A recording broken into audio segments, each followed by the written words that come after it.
أعوذ بالله من الشيطان الرجيم. بسم الله الرحمن الرحيم. إن الحمد لله نحمده ونستعينه ونستغفره ونعوذ بالله من شرور أنفسنا ومن سيئات أعمالنا من يهد الله فلا مضل له ومن يضلل فلا هادي له. أشهد أن لا إله إلا الله وحده لا شريك له وأشهد أن محمدا عبده ورسوله. فإن خير الحديث كتاب الله وخير الهدي هدي محمد صلى الله عليه وسلم. بسم الله الرحمن الرحيم. يا أيها الذين آمنوا كتب عليكم الصيام كما كتب على الذين من قبلكم لعلكم تتقون. شهر رمضان الذي أنزل فيه القرآن هدى للناس بينات من الهدى والفرقان. قل إن الموت الذي تفرون منه فإنه ملاقيكم ثم تردون إليه عالم الغيب والشهادة فإنبئكم بما كنتم تعملون. كنتم خير أمة أخرجت للناس تأمرون بالمعروف وتنهون عن المنكر وتؤمنون بالله.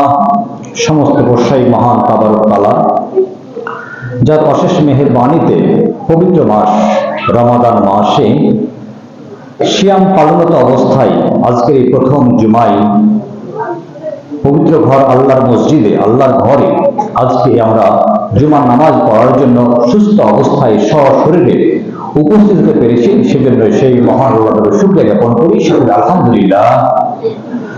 দুরূদ সালাম বর্ষিত আমাদের নবী হযরত মুহাম্মদ মুস্তাফা সাল্লাল্লাহু আলাইহি ওয়াসাল্লামের প্রতি সকলে বলি সাল্লাল্লাহু আলাইহি ওয়াসাল্লাম।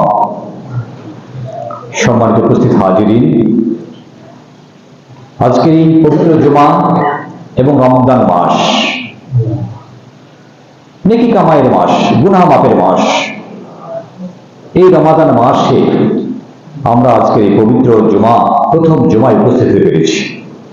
আজকের এই রমজান মাস সম্পর্কে কিছু আলোচনা করব। প্রথমে ক্ষমা চেয়ে নিচ্ছি যে আমরা যদি আলোচনা এখন ভুল হয়ে থাকে আল্লাহ আমাদের ক্ষমা করবেন, এবং আমরা যে আলোচনা করব সে আলোচনাগুলো আমরা সুন্দরভাবে সুস্থ বস্তুকে সবাই শ্রবণ করতে পারি এবং সে অনুযায়ী আমল করতে পারি। ওমা তৌফিক ইল্লা বিল্লাহ। রোজা শুধু ইহকালীন জীবন নয়, পরকালীন জীবনেও যেমন গুরুত্ব রয়েছে, ইহকালীন জীবনে রোজা অত্যন্ত গুরুত্ব রয়েছে। আমি রোজা সম্পর্কে কিছু কোরআন হাদিস থেকে এবং চিকিৎসা বিজ্ঞানের দৃষ্টিতে মূলত আলোচনা হচ্ছে আমার, যে রোজা আমাদের শরীরের জন্য কি কি উপকার বয়ে নিয়ে আসে সে সম্পর্কে আলোচনার চেষ্টা